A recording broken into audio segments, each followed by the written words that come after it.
Welcome to the Salmon Runs YouTube. Enjoy the video. In this video, I will explain how to cook game meat.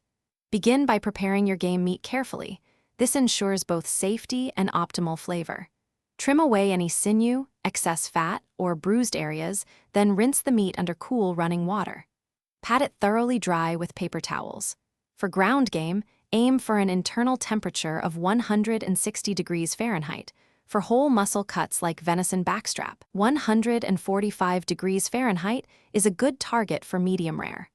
Always sanitize your workspace after handling raw meat. Marinades are your secret weapon for transforming game meat, especially for leaner or tougher cuts. Acidity, often from apple cider vinegar or lemon juice, helps to break down muscle fibers, making the meat more tender. Combine this with olive oil, fresh herbs like thyme and bay leaves, and aromatics such as garlic or onions. A good marinade also adds moisture and prevents dryness. For best results, marinate larger cuts for at least 8 to 12 hours in the refrigerator, ensuring the meat is fully submerged for even flavoring. Choosing the right cooking technique is crucial for game meat.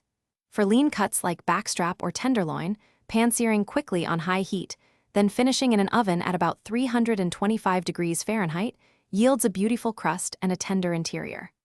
Heartier cuts, like those from the shoulder or leg, excel when braised slowly in liquid for several hours until fork tender.